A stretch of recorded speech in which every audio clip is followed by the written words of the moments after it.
There, we're Yay live. for awkward We're really silence. live now. We're Yeah. live. Hello. That's my Hello. imitation of Colin right there. Welcome to the Summit viewers. We are now moving into the midnight hour. Yes. Well, the midnight hour in Oregon, anyway. I know in Eastern time we're well past the midnight hour, and it is more so the middle of the night. So, talk a little bit about the Phys Ed Summit. This has been a marathon day, but welcome to Phys Ed Summit 2016. Thank you so much for joining us for the 24-hour back-to-back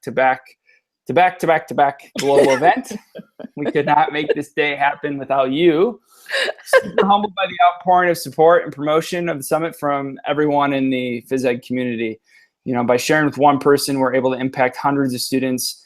Thank you so much for being here to push best practices, effective health and physical education, professional development forward. This is an amazing PE health community, and I know everyone at the Phys Ed Summit team is excited to be a part of it. Just a reminder that we're using technology. Things happen. It's not always our best friend. If for some reason the video feed stops, which seems to have happened several times today, particularly with screen shares, please check out the Tozzle for a new video link or instructions for me and how to do that. It may take us a few minutes to get it started and rolling again, but we thank you for your patience. Reminder about the badge system. Chatting on Tozzle is great, very effective way to learn more. Feel free to share the great info you are learning on social media with the Phys Ed Summit hashtag and all of the badges that everyone has been tweeting about on social media today that are pretty cool. I think I saw someone who's already seen like 18 sessions of the Phys Ed Summit, so awesome. Yeah, after the summit, we will post a feedback survey. It actually is already on the conference program. You can access it there. It's really important to us that you provide us with some feedback so that we can make next year's summit even better. And also that is the only way that you are able to receive your PD certificate, not PE. So with all of that said, I think we're ready to get started here about moving mindfully. Yay. I'd like to introduce our presenter, Mindy Drake. And Mindy Drake is another fellow Oregonian. And she is the executive director of Oregon Shape and teaches in Bend, Oregon with our own Colin Brooks. They're just down the road from each other. And she went, if we had a badge for the school of which every other physical educator would be jealous to teach in, it would be the building that Mindy teaches in. Absolutely. In a brand new school, an awesome facility. I had a chance to tour it. So you get the little inside scoop on things of the Phys Ed Summit after midnight that normally you might not get. And the last thing I'll do before I throw it over to Mindy and throw it out here, I just was taking a look at some of our statistics from the Phys Ed Summit. So viewers out there, we had 8,250 people view today. Nice. So crazy number. You heard it here first. I'm going to throw it over to Mindy, and we're going to talk about being mindful in the midnight hour. Mindy, take it away. Sweet. Nice to see everybody out there, especially to hear that you guys have such great numbers. That's fantastic. So hello, Phys Edagogy. I hope you guys can be patient with me. It's the first time I've ever done this on this scale before, so I'm still a little bit nervous. And I put a lot of effort and work into making sure it was kind of seamless, but technology being my friend that it is, it may not end up being that way. It is midnight. I have my pink on. And let's talk about moving mindfully. So do you want me to go ahead and just get started? Yeah, get started. Share your screen. Sweet. So let's do a little screen sharing. Let's hope that works. Awesome. Looks good. All right. So let's move some mindfully a little bit here. So as Colin said, I'm from Bend, Oregon. And he said I'm really close to Colin. In fact, I'm about a mile, if that. So that's pretty awesome. So what I thought we would talk about tonight is the fact that mindfulness is this really big word, right? Everybody talks about mindfulness all the time. And there's a lot of commentary about you should be mindful, you should practice mindfulness, but nobody actually really ever kind of explains what mindfulness actually is. So I thought I would start there. Mindfulness is basically, it's paying attention. And if you really want the specialty mindfulness definition, it's up there. But when I talk to kids, I try not to talk about, you know, the present moment and non-judgmentally. Really what I try to say is that we're trying to be aware of our thoughts, our words, our actions, and our choices so that we can make the choices that we want to make rather than just reacting to situations and ending up just with whatever we kind of our outcome is because we reacted. And I think that that's really relatable to kids. They kind of really get that. So I think that's a really good place to start, that we're trying to be aware of those things. And that's honestly what mindfulness is really summed up. One of this little diagram that you guys are kind of looking at here on your screens, I really like this diagram because it really gets down to what mindfulness really is. And it's really kind of these differences in thinking.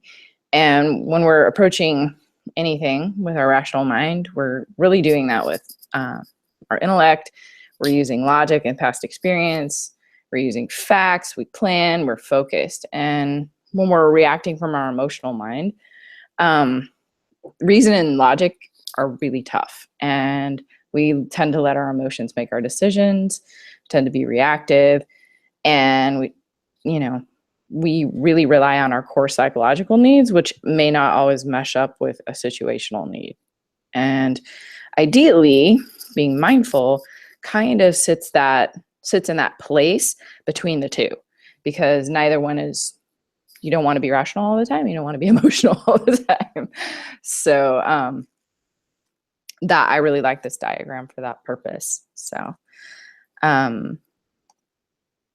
before I go any further, what I thought is I would kind of talk about is the why I thought mindfulness is really, really useful. Over the years, I've taught adopted children, I've taught behavioral children, high poverty, and you always have these situations come along and you finally ask a kid, why did you do that? And then this whole huge story comes out that's all this context that you didn't know was associated with some decision making. And it really impacts your classroom. Sometimes it can impact it on a daily basis or in these really significant ways that are really almost traumatic. And if you're dealing with kids with trauma, that really comes to the forefront a lot. And that's really what sparked my personal interest in mindfulness. So if you want more of a kind of clear-cut reason for why mindfulness is important, there is a ton of research out there. And if you look at the TOZL that I have up there, I actually linked you to different sites that have all kinds of research on mindfulness. And it's really shown that it's increasingly important. And it's important because a lot of our students don't come to the table with social emotional instruction of any kind. And if they do, it's often whatever tools their parents have used, or whatever tools their home life uses, or even what tools their personal teachers have shown them. And this is to help them develop their own kind of toolbox. So one of the major things that research has shown is that increased calmness and social cooperation are huge benefits to being mindful. And in my case, physical education setting, I really, really, really fundamentally rely on them to be socially cooperative in class. And it's super important. So, and then when we dig deeper, I wonder, how do we produce empathy? How do we get kids to rein in some of that impulsivity and then develop control? And that's all huge benefits of mindfulness instruction. Honestly, I can't think of a better match between physical education or health education and mindfulness. It's the perfect place to practice it because kids already are inhabiting their body and you're just teaching them to be aware of what they're inhabiting. I really like that. What's also really beneficial is when you're practicing this while students are in a calm state and they're very relaxed, and you're talking about these tools or you're describing the way the body works and the brain works. That sets the stage so that they've already practiced these skills, so that then when a situation that comes up where they are reactive, you don't have to practice these skills when a student's already escalated.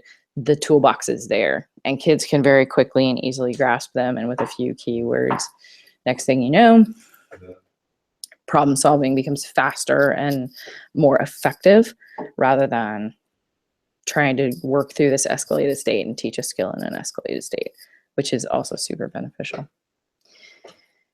And then above all, one of the things I've found is that just from teaching mindfulness, I get to help create trust and connection with my students. So, do you have any questions so far? Like, is there any out there? So far, I just had my mic muted. We're just talking in the back channel right now. I have a couple of people who are watching, and just excited to learn more about mindfulness. I think right now, a little bit of discussion came up from Diana. Well, Diana and Evan are watching. You might know both of them. Oh, I know you. I think you do. I do, probably. Yeah. And Diana mentioned she's working on Yoga Calm certification, which is also based out of Oregon. It is. That's a fantastic program, too. It's really good. Yeah, I know. I went to one of their workshops at an Oregon Shape Conference years ago, or maybe it was the Children's Council, but one of them. I digress. Anyway, I'm gonna give it back to you. We're just enjoying listening right now, and my mic is muted, so you can't hear me tight. If I start rambling, you just say, "Hey, we have a question." Sounds good. Okay. All right, back to the presentation. So, one of the things I really have loved about mindfulness in our particular setting at our school, because it is a new school, we are able to really restructure the way we look at behavior, the way we look at students, and whether it's PBIS tool, that you use to structure your schools or your districts.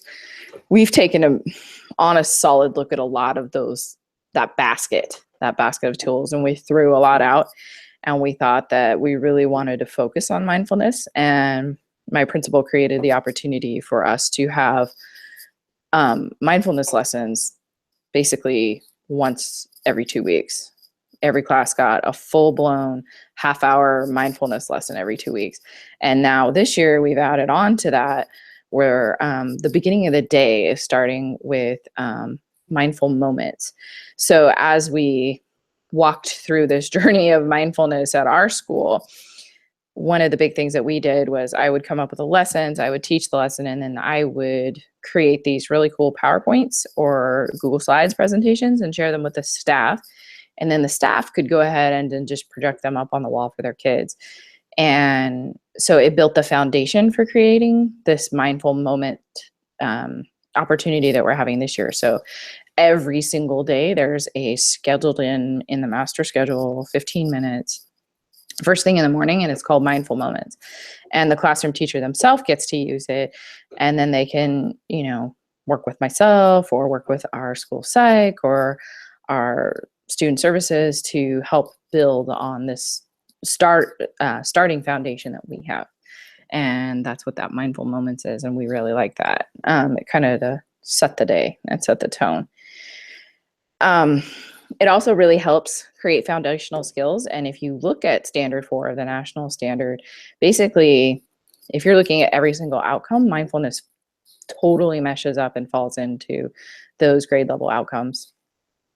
It also meets standard 5 and almost all of them. So when we look at mindfulness, there really, really, really is a place for that. I thought I would flip over here real quick. I thought I had it set. Sorry, guys. I'm going to flip down. I was all set here earlier in the day. The lovely national standard grade level outcome document. I know you guys have seen this. You're probably like, oh my gosh, she popped that out. That's terrible. Yes, she did. Sorry. But the one I really wanted to focus on was right here, this working with others and solves problems, thinks critically, and physical activity, and accepts ideas, cultural diversity, body types. And I think that that's what mindfulness is really actually about, is being understanding and accepting and culturally diverse, and teaching kids that by being aware, you can do that. And I think that's a pretty great skill to learn. And then honestly, of all the work that I've done with mindfulness in the past few years, the person who's benefited the most has probably been myself. I'm way better at being aware in my classroom. I can tell just when little tiny things change. And I notice glances, the kids, visual expressions or facial expressions. And I think, wonder what that was about. And then, and then those occur long before anything else. And so I get the opportunity to really pick up on a lot of those smaller things that show up in conflicts between students, and I can address them at a much sooner place. And then we walk through problem solving before it's some big escalated thing, because they had a conflict during baseball last weekend that I wasn't there for. So it's kind of nice to be able to pick up on more. And I use it at home too. I've stopped kind of, just randomly walking through my day in a tired haze. I go a little more attentive to the things that I do too.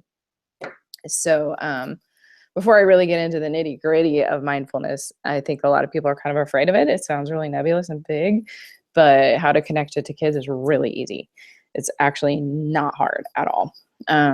Kids are insanely naturally curious about their bodies, particularly their brains. And honestly, they really need the mindfulness in their lives. I've had students come in after we've gone through a couple months of this, and they'll say, Ms. Drake, can we just have 5 minutes of class and do some breathing, or can we just slow down? And then I look at their faces and I think, wow, they really need that moment. They just need that moment to pause. And because I'm paying attention and they're paying attention, I can throw out 5 minutes and get them to regroup, and then the rest of the lesson goes fantastically. When we connect mindfulness to the brain and body, it really helps students to develop their national curiosities and connect them back to paying attention, slowing down, learning to think before you react, so that problem solving becomes a lot easier. And the biggest thing that I've found with connecting kids to mindfulness is just to give them space for questions. Let them ask anything and everything they can think of about the brain. These conversations often spark tons of brain questions. Oddly enough, they often link up to other health questions, things like the way, for instance, alcohol and drugs affect your brain and how they would affect mindfulness. The way fear, excitement, all these emotional things that kids go through, they get a chance to talk about emotion in a super concrete way. And then they get to ask you questions, and then they get really excited. So it's really not that hard. So a quick question, Mindy, here from Evan, who is just thinking about that it's a great idea to have like this idea of a mindful moment with support from his administrators to start the day kind of thing. So his question is how is at your school, how has the staff buy-in been with a mindful moment? Is it a tough sell? How has that gone with your colleagues? I think I'm going to turn off my screen share here for a second so you can see me answer. I think if we had just done that out of the gate, that probably would have been a hard sell. I really do. I think it would have been that thing where it was like, oh my gosh, here's one more thing we have to do on the plate, right? But the way we introduced it last year was I was pretty much in charge of introducing it and teaching it. And then I developed the core language, which I'll kind of get here to in a minute.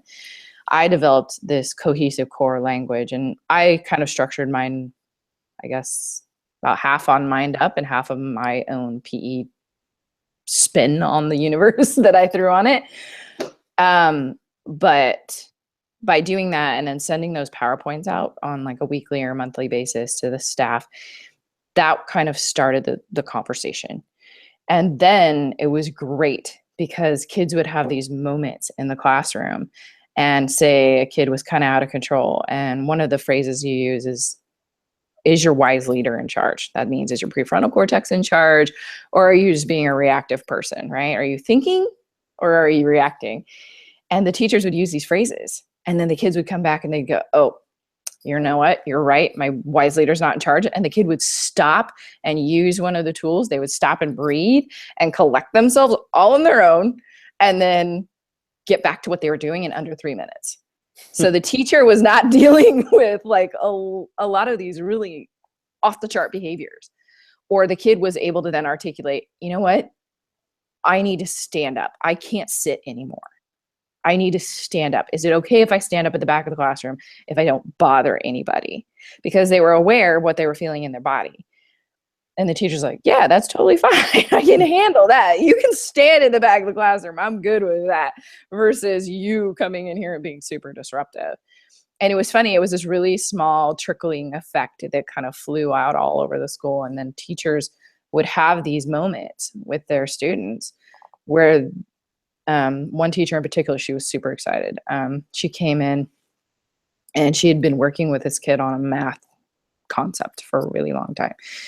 And the kid had been struggling, and they were both at a kind of wall, and he had gone to mindfulness the day before, went in, and he decided that there was something about the way he was looking at it, because we had talked about mindful looking, that he was not doing. So he checked himself, got it, and then she goes, what did you do? And he goes, I put my wise leader in charge and I figured it out. She was thrilled. She like ran down the hall to tell me this story. So it was slowly over time. It was these moments, and then all of a sudden it just faded its way out through the entire school. And then this year it was an easy sell because everybody was, hey, this is working. Right. And amongst teachers, nothing creates buy-in faster if teachers think something is working, right? I mean, exactly. That's that's for all of us. Well, I want to put my wise leader in charge here and learn some more. So all right. So and then as an added note to that, when I taught mindfulness classes, my principal actually asked that when I taught a mindfulness classes, that when I taught, excuse me, it's late. I just, when I taught them, my principal asked that the teachers attend classes with their class. Mm-hmm. And so anytime I was teaching mindfulness itself, they came and they actually went through the class as a participant with the students. And then they would watch kind of, for lack of better phrasing, the magic happen in the classroom. Mm-hmm. And then they would see how that lesson transpired. And so not only did I actually get to share my teaching with them, which was fantastic, they got a totally different look at the way that classroom environment runs, let alone incorporating mindfulness. Sure. So hope I answered your question at length. So, well, I'm sure Evan appreciates it. So thanks for the question, Evan. So let's go back to moving mindfully. Back to the, all right. So how to incorporate mindfulness. You can really do it in a bunch of different ways. You can just touch on components of mindfulness, or you can do full lessons, or you can do partial lessons. All of those are options. Like I said, I used Mind Up. Mind Up is an actual structured program from the Hahn Foundation. Those of you who know who Goldie Hawn is, she actually founded the Hahn Foundation. And Mind Up is broken down into multiple curriculums. So the ones at an elementary level are K through 2 and 3 through 5. And then there's older levels as well. And our school district hooked up with our local Deschutes County health department, and they had a kind of a grant, and they just bought the curriculum for the entire school, as well as those Zenergy chimes. Every teacher got a Zenergy chime, and everybody got a grade appropriate book. And then at the end of the year, I just had to report back to my principal, who then turned it over to them on how it went. So if you're looking for a resource to purchase this stuff, check with your county health department, because they might be totally down for helping you. And it kind of came from an unexpected place.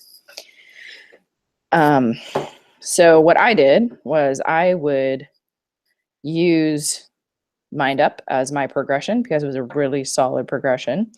And then I would tweak the different lessons and the activities. Sometimes I would throw huge components out because they just weren't appropriate for my style. But I would take the main focus. So one of the first main focuses of Mind Up is to look at the brain anatomy and how it impacts emotion. And we'll talk about that in a minute. I personally chose to really focus on the anatomy and how the body impacts emotions, because you can walk kids through the feeling of emotions. So you can take kids and you can tell them, I want you in safe space to run as fast as you possibly can.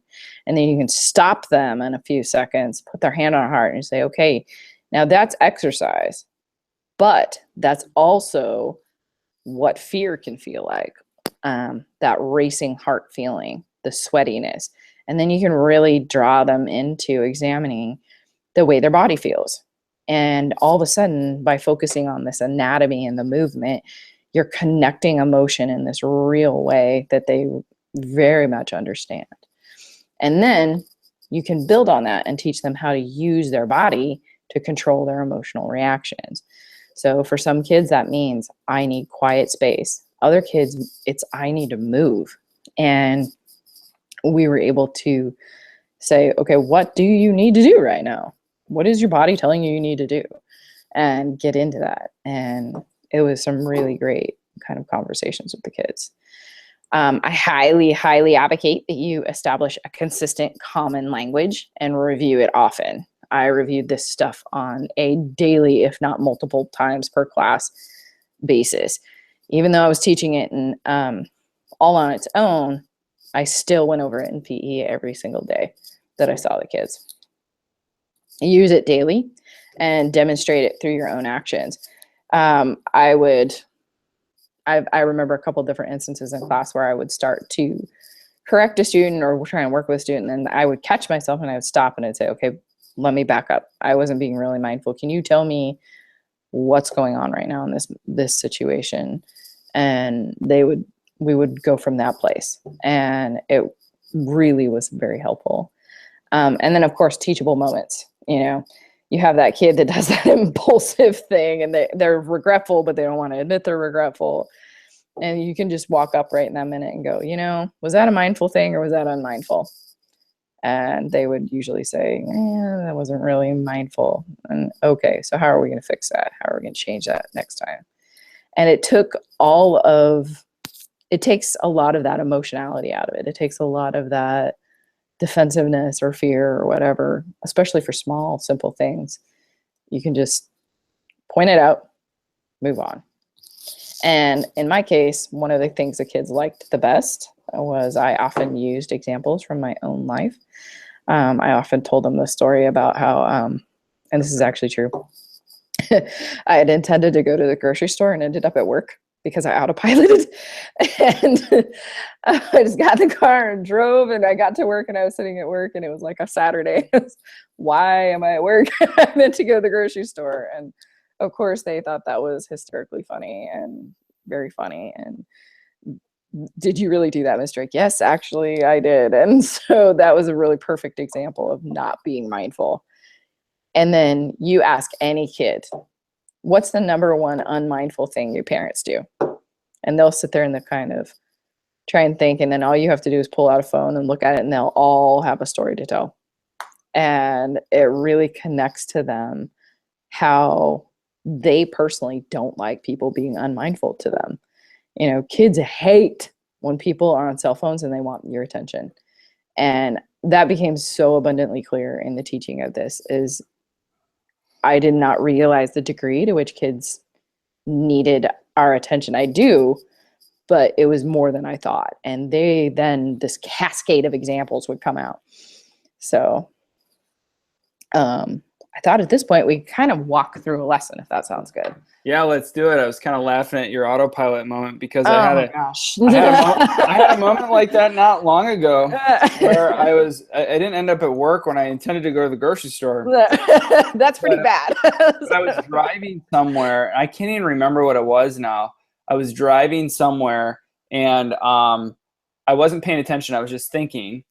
And the next thing I knew, I was like a mile past where I was supposed to turn. Right. And I was just like, we do this stuff. Like, what? Like, how did I end up here? Exactly. You were not being mindful. I was not being mindful at all. So. Maybe I was. Maybe I was being meditative and I was just reflecting upon my own thoughts. No, I wasn't. I was distracted. I'm full of it. Okay. I know. Well, the perfect example is like, how many times have you driven in a car and can't remember the drive? Right? Like, all the time. It's scary. That's like, it's always highway driving. Right. And it's like, you get home, That's so true. You get home after like maybe being on the road a couple hours. And for me, that's usually like on a commute to Portland. Right. And I'll get back and I'll be like, oh my gosh, I don't even remember like any of that drive. Right. And you're like, what happened? It's just, that would be not mindful. yeah. And it's like, yeah. Oh, yes. Okay. Run us through this lesson here. Cause Okay. I want some practice so that doesn't happen again. Okay. Well, so one of the first things you really, really, really want to talk about when you get into mindfulness is you really want to connect the brain anatomy to its job and what it does. So I'm going to sum up some stuff and then I'm going to kind of dive into a lesson. So your prefrontal cortex, that's your wise leader. That's your thinking part of your brain. That is your decision maker. It's the thing that allows you to read and write. It allows you to synthesize. It allows you to analyze. And it also really, honestly, doesn't really fully mature until the age of 25, though you could probably argue that some people don't actually ever get there. I love sharing that with my middle school students. I mean, it explains so much about everything. I mean, it explains why teenagers drive fast, explains why they're impulsive.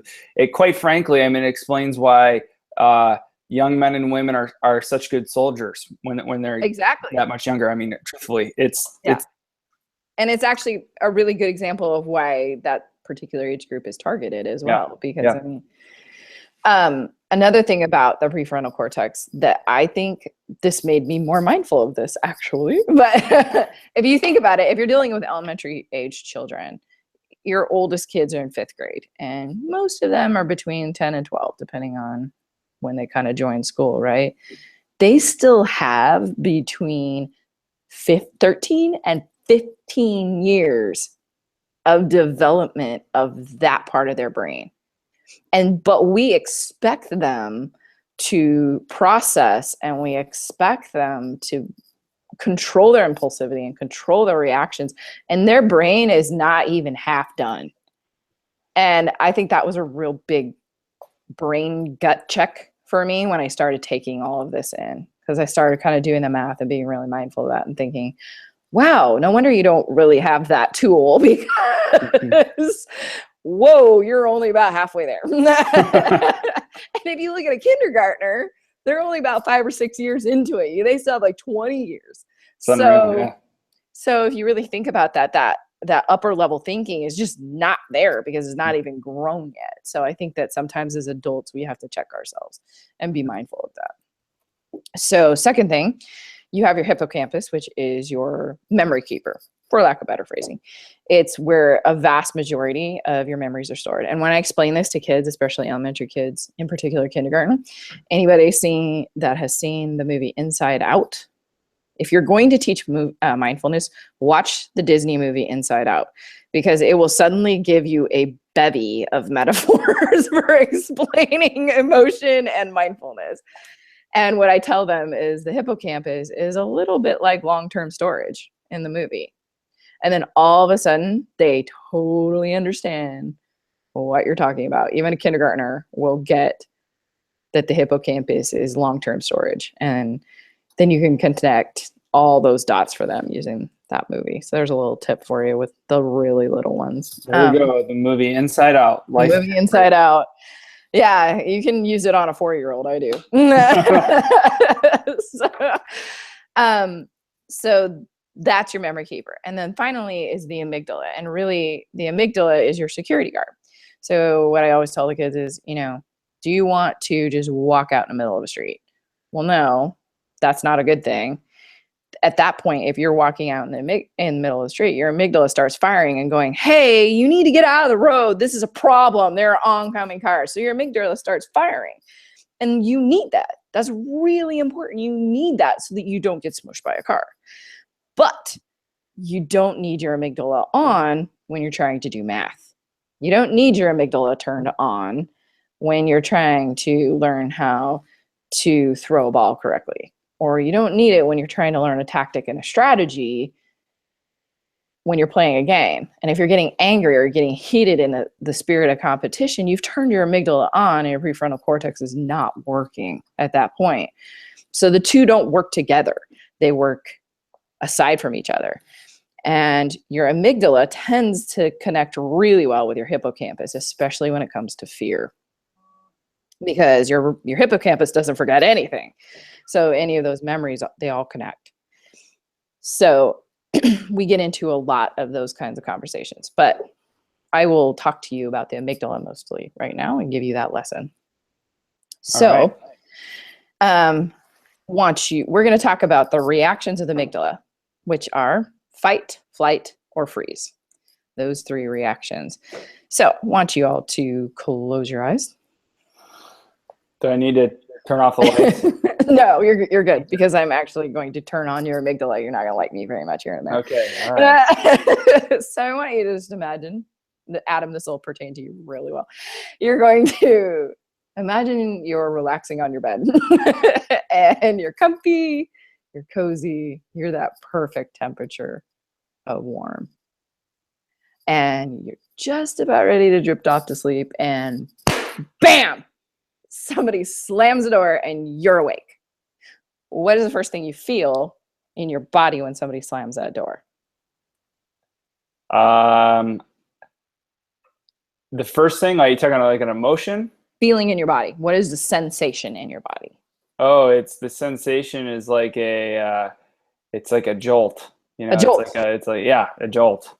Your eyes open, your shoulders come up, everything gets tight, right? Yeah. I turned on your amygdala. In that situation, I deliberately turned on your amygdala. Your amygdala came on, and it's your security guard. It came on purpose. You needed it. Now, if you go through your entire day feeling like that, is that productive? No. It's really hard to think. You either want to fight, run away, or you freeze. Most of the time with adults, we tend to kind of do this freezing thing where, but kids, they want to fly. Usually they want to run away and hide. And so what I do is bring the kids in, I have them move around a little bit. I do that visualization I just did with you. And then I tell them, okay, fight. And then I have them pretend to fight. That's your reaction to that one. Then I give them a whole new scenario, calm them down, relax them. And then I make another really crazy loud bang or noise or whatever that I decide to do in the gym. A lot louder than what I just did to you. and then I'm like, okay, run away. And then they run as fast as they can.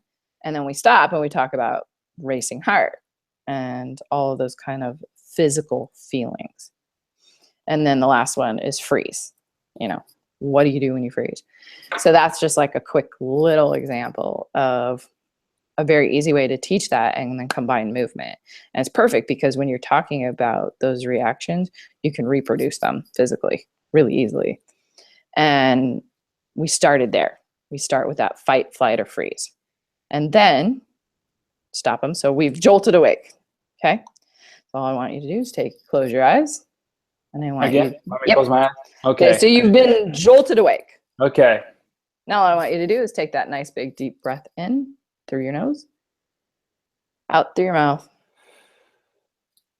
in through your nose, out through your mouth, and do that 5 more times.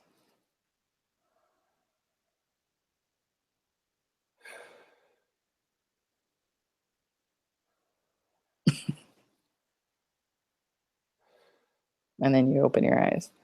And then, yeah, I know, I shut you down. Sorry. You couldn't handle the silence. I couldn't. I'm nervous.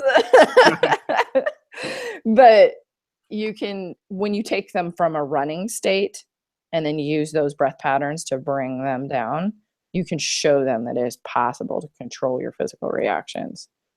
And you can just do this several times. You can repeat that lesson. You can do it several times. Then you can really get into the prefrontal cortex and keep building off of those. That was a really small little snippet of a lesson. But quick question from Riza. Riza is watching tonight, or maybe it's the morning there. He's from the Philippines, or he or she. I'm not sure.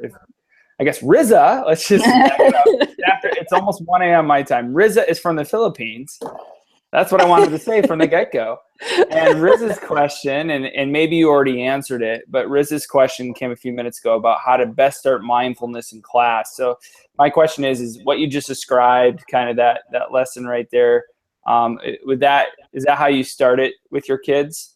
I actually started with going over the anatomy. First, I just talk about what mindfulness is. Mm-hmm. Just being aware of your thoughts, your actions, and your words. And we just start there. And then I have them usually either with a partner or as a group come up with instances when they were not mindful. And they always have a huge list. Once you give them a few to get started, they'll give you a whole bunch. Or you can give them, like the autopilot to the school instead of the grocery store. Right. And once you kind of get them going, or they can share that, then from going from just that definition, I show them. One of the great things about Mind Up is there's a ton of stuff that you can print off. And in the books, they have these huge brain photographs. And you just start talking about the brain. How big is your brain? Well, your brain is actually, if you put your two fists together, this is how big your brain is. And the kids really relate to that. And you talk about, does your brain need sleep? Does your brain need good food? Does your brain need water? Does your brain need stimulation? And so then you talk about all the things that a healthy brain needs. And that's a really good beginning place to go. And that's kind of what mindfulness suggests, Mind Up suggests as well. And then you start talking about that brain anatomy and using those visual things. If you look on the Tozzle, I linked, actually didn't link them, I just put them on there. There's some pictures of the amygdala, the hippocampus, and the prefrontal cortex. Mm-hmm. And then I give those pictures to the kids, and I have them posted like everywhere in my gym. They're all over the place. And just being able to point to the anatomy and identify it. So you can do that in one big lesson, or you can just break that into parts and do it a little bit at a time every day. And that's kind of where you start. And then once you've talked about the anatomy, you can talk about each one and what its job it is, and get really depthful with those anatomy, which they liked, and often just produce tons of questions. And then from there, you can get into the five senses, so how we take information in, and do a lesson on mindful seeing. And when I do mindful seeing, I scatter stuff all over the gym, and I have them look around the gym, and what do you see? And then I'll say, I'm looking at an object that might be oblong, or the very special name of a football, right? And the special shape name of a football, which is really long. But you can describe the different objects, and then they have to move around. You can do scavenger hunts, which are awesome. You can do moving scavenger hunts, and then you can give them movement challenges to see if they can still be aware while they're moving. And just looking. That's their whole job, is to look. And then you can do mindful. So we did mindful seeing, mindful listening. I have them just listen to the sounds of the gym. Then I play all kinds of different music while they're relaxing, and have them point out different instruments or sounds that they heard, or pictures that came to mind when they were listening to that music. And that's more of a relaxing, meditative kind of thing. There's a smelling one where you can get a bunch of essential oils and put them on cotton balls, and then they have to guess what the smells are. And you can do single smells like lemon or peppermint, or you can do blended smells, which are really tricky. And some kids can pick out what they smell in that smell. And so you kind of work up to that. And those are great ones. And then you get into the actual mindful movement, which we do all the time. Can you move in safe space? If you're a middle school student, can you move tactically? Can you move off ball movement, on ball movement? Can you move in a tactical way that aids your team? And that's all super mindful. And then suddenly they're picking up on all these concepts that you've been trying to hammer into their brains. And they're like, oh, I get that now because I paid attention today. Funny when you think of strategy and tactics through a lens of mindfulness. Mm-hmm. And then you think about the student who, because I mean, I feel like moving to open space, which in middle school, at least for us in Oregon, in the United States, it seems like moving to open space is a key outcome, you know, for middle school, particularly in any invasion game. And that is just something, you know, I've realized over the years that just, it does not come naturally at all. No, it's not at all. I mean, it can be taught and learned, but it definitely does not come naturally. And so I often wonder what is going on inside the, you know, the brain of someone who it does not come naturally to when you're asking them to move to open space. Like, how are they perceiving what it is that you're teaching? It's like when I had Andy Harris session earlier today, and the interpretation of what it is you want them to do, how they're actually viewing that. Because the first time you're trying to teach moving to open space to sixth graders, and it's like you get the little huddle where everyone's standing there. I know, yeah, it's not a beehive ball. Yeah. But that's a perfect example of how mindfulness then in turn affects your teaching. Yeah. So I was doing that exact same concept and a lot of what you're saying. And the kid finally, because we had been doing this mindfulness, I said, okay, stop, use prefrontal cortex and ask me a question. You ask me a question. And I had been saying open space, open space, open space. And the kid looks at me and he goes, I don't know what you mean by open space. And I was like, oh, okay. And I walked over and just pointed it out. And I was like, this is open. There's nobody in it. Like, this is open. And the kid went, oh. I was like, that's where I want you to go to. I want you to move your body from by other people to not by other people. But again, that goes back to like, well, there was a little bit of mindfulness for me. Right, yeah. So that wasn't a whole lesson, obviously. It was a little snippet of a lesson. I don't know. Right, those teachable moments that you mentioned earlier. Yeah. So Mindy, we have about 3-4 minutes left. So yeah. So what I was going to try and do is skip through some of this. Sure. I put all of this up here. You guys can. It's all on the Tozzle. Yeah. So these are kind of little lesson ideas I threw up there. You can use your body to describe a neuron, whether it's your actual body, your arm and your hand, you know, to talk about the axon and the dendrites and, you know, using your fingers like dendrite to dendrite. That's how nerves communicate. Or, you know, another one that's really good is I have now taken up the practice of closing every single class that I have with a little mindfulness thing, whether it's stop and look around. I want you to do hook up and breathe. I have like a little go-to box of ideas that I pull out, and I've started ending my classes that way. And it just helps kind of connect back to the material I've been talking with. It only takes about 30 seconds. And I'm not using up a ton of my time, but I'm never letting the topic go, and I keep the language going. Some people often think that mindfulness is connected to yoga or religion or a lot of those different things. So while they may have a lot of elements in common, they're not the same thing. I had a parent come in, kind of had some questions. I invited the parent to join us, and later the parent and I chatted, and it was great. So it kind of helped soothe, you know, sometimes that stuff falls in that category for people. So keep that in mind. Share out with the staff. They have learned to love it in our school and like the practice in their own class and come up with ideas, and now we share it. And the final thought, this is what I tell my kids, so I'm going to tell you guys, no one is ever going to be perfectly mindful, but that's not the point. Developing a practice of mindfulness is exactly that. You're trying to just practice being aware of your thoughts, your actions, and your words and your reactions and your surrounding world that comes in through your senses, so that you can make your decisions rather than react to the world without thinking. So that's kind of my final thoughts on some of that. I linked a ton of stuff for you guys in the Tozzle, and hopefully you guys can find some useful information. Awesome. Well, thank you so much, Mindy, for doing the midnight session here. You're first, welcome. If you look at it in a way, you are the first session of Sunday.